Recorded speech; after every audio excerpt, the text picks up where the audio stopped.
Hello दोस्तों, नमस्कार। स्वागत है आपका मेरे यूट्यूब चैनल एचआर में। मैं हूं प्रोफेसर एचआर भारद्वाज। अगर अभी तक आपने मेरे चैनल को सब्सक्राइब नहीं किया है तो इसे सब्सक्राइब कर लें, साथ ही बेल आइकन को भी प्रेस करें ताकि आपको मेरी हर नई वीडियो का अपडेट मिलता रहे। आज मैं बात करने वाला हूं सप्रसंग व्याख्या के एक उदाहरण की। तो इसमें मैंने लिया है रीतिकाल के रीतिमुक्त प्रेम की पीर के कवि घनानंद को, उनके स्वय को लिया है। झलके अति सुंदर आनन गौर, छके दृग राजत काननी छवय, हंसी बोलन में छवि फूलन की वर्षा, उर ऊपर जाती है हवय, लट लोल कपोल कलोल करे, कल कंठ वनी जलजावली द्वय, अंग अंग तरंग उठे दुति की, परी ही है मनो रूप अवय धरचोय। तो चलिए सबसे पहले इसके संदर्भ की बात करेंगे।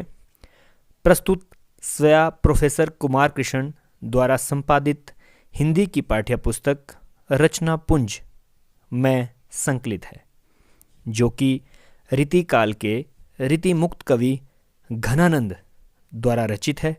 घनानंद हिंदी साहित्य में प्रेम की पीर के कवि के रूप में जाने जाते हैं। इसके बाद बात करेंगे प्रसंग की।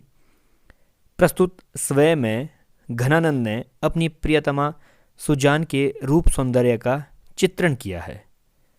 इसके बाद बात करेंगे व्याख्या की या सरलार्थ की, जिसमें सरल अर्थ करना होता है।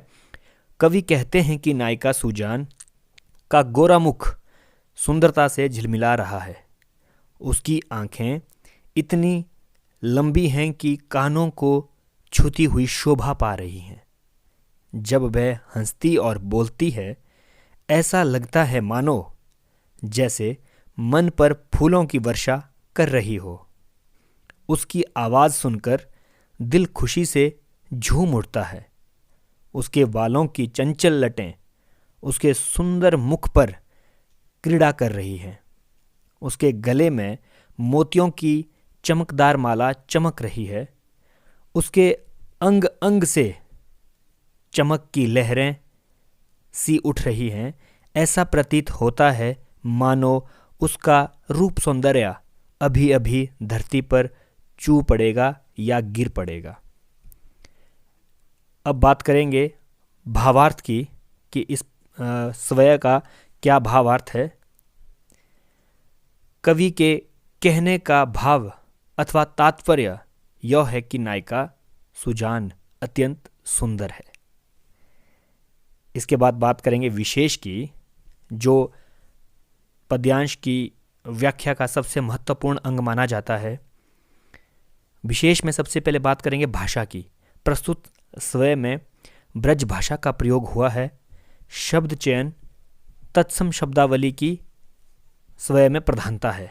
शब्दार्थ की बात करेंगे। झलके का मतलब है झिलमिलाना, आनन का अर्थ है मुख, छके मस्त, राजत शोभा पाना, लोल सुंदर, कलोल क्रीड़ा, जलजावली फूलों की माला, द्युति चमक, परिही है पढ़ना, धर धरती। शैली की बात करेंगे तो प्रस्तुत स्वय में वर्णनात्मक शैली है। रस की बात करेंगे, श्रृंगार रस का प्रयोग हुआ है।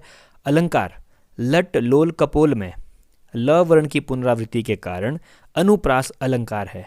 पर ही है मनो में मनो शब्द के कारण उत्प्रेक्षा अलंकार है। छवि फूलन की वर्षा में मानवीकरण अलंकार है। छंद की बात करेंगे तो प्रस्तुत स्वया अपने आप में स्वया छंद है। बिंब दृश्य बिंब है। गुण माधुर्य है। शब्द शक्ति की अगर बात करें, अभिधा शब्द शक्ति का स्वय में प्रयोग हुआ है। तो ये था एक सप्रसंग व्याख्या का नमूना।